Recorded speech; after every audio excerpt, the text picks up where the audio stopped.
The rain hammered the quiet suburban street like a warning from the sky, but Officer Briggs didn't wait for backup. He didn't think he needed any. Suspicious activity, the caller had said. A black man carrying tools. Going into a house that doesn't look like he belongs. Briggs gripped his flashlight, marching up the driveway of the Thompson residence, a tidy brick two-story home with a garden that looked loved. He didn't bother knocking. He kicked the door open. Inside, Michael Thompson, a young black father in gray sweatpants and a worn t-shirt, froze mid-step with a toolbox in hand. His wife Alyssa nearly dropped the bowl of sliced vegetables she was holding. Their daughter Maya, just 7, clung to her mother's leg. "What the hey?" Michael shouted. "You can't just hands up," Briggs screamed. "Gun already drawn. Now, don't move." Maya burst into tears instantly, a sound that sliced the air. Alyssa stepped in front of her daughter, palms up. "Sir, please." He didn't do anything quiet. Briggs' jaw tightened. This house had a break-in call. "Step aside."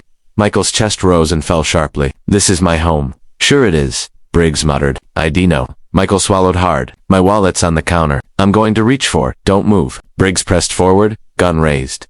Maya sobbed harder. "Mommy." Make him stop suddenly. From the hallway, a voice boomed. "What the hell is going on in my house?" Everyone turned. Tall, broad-shouldered, dressed in a black hoodie and jeans. Walked in David Thompson, Michael's older brother. His face was calm, but his eyes carried a weight nobody could define.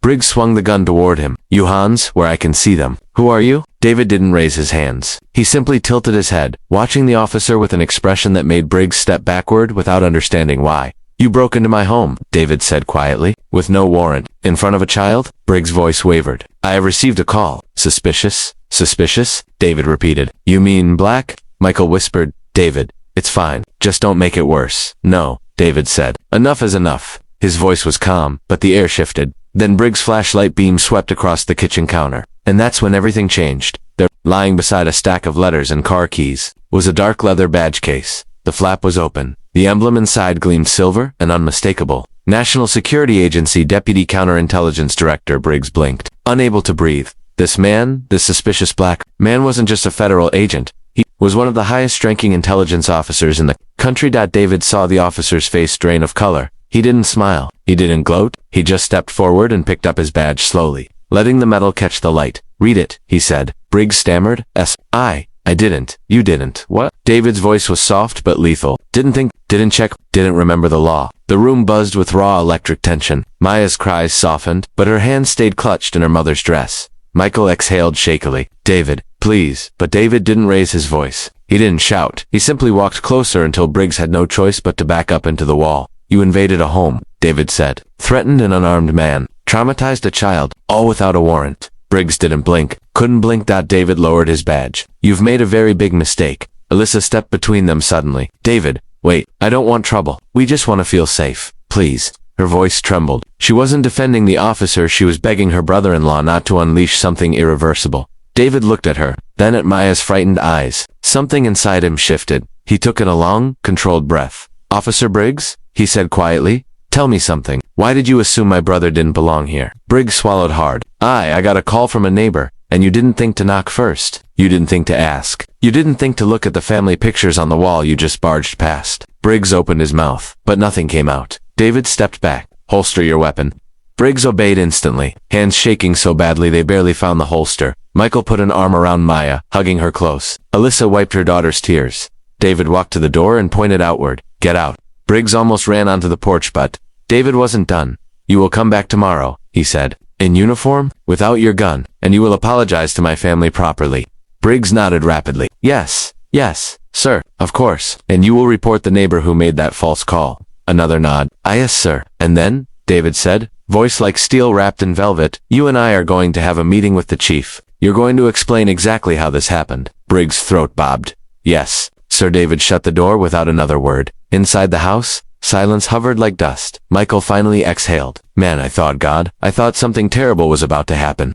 David placed a hand on his brother's shoulder. "It almost did," Alyssa whispered. "Thank you, but how did you stay so calm?" David looked at Maya, who was still trembling. He knelt down in front of her gently. "Hey," he said softly. "You're safe, I promise." Maya looked at him with wide, wet eyes. "Uncle David, why was he yelling at Daddy? Did Daddy do something wrong?" David's face softened, more human than the steel exterior he'd shown him a minute earlier. "No, sweetheart," he whispered. "Your dad didn't do anything wrong. Sometimes people see what they want to see, but that doesn't make it real." She sniffed. "Will the policeman come back?" "Yes." David said. But he won't yell. He won't be scary, because he learned something today. The little girl whispered, that your family isn't weak. He touched her cheek gently, and that no matter how people judge you, you stand tall. Always. Maya nodded slowly. Alyssa hugged her daughter from behind, pressing her cheek to Maya's hair. Michael rubbed his hands over his face. Man, how do you do it? He asked David. Hold it together like that. David stood. There was a weariness behind his eyes he rarely showed. Because if I break, he said, the world doesn't change. I've spent my life fighting in rooms nobody sees. But the hardest battle is right here. He touched his chest. Protecting my people. Michael pulled him into a tight hug. We're lucky to have you, man. David returned the embrace, something in his posture finally relaxing. The rain still pounded outside, but inside the Thompson home, the storm had passed, and something stronger remained. Dignity.courage.family.hope. The next morning, Officer Briggs returned unarmed, head bowed, hands shaking, tears in his eyes as he apologized. And for the first time in a long time, Michael realized something. They weren't invisible. They weren't powerless. They were a family who refused to break, and that made them unstoppable. Because strength wasn't always loud, sometimes it was quiet, controlled. Unbreakable. Like David and the world would learn to see them whether it wanted to or not. Moral of the story, true power isn't in force, anger, or fear. It's in calm courage, in choosing dignity when others choose judgment, and in standing tall, even when the world tries to shrink you. When you know your worth, no one can take it from you.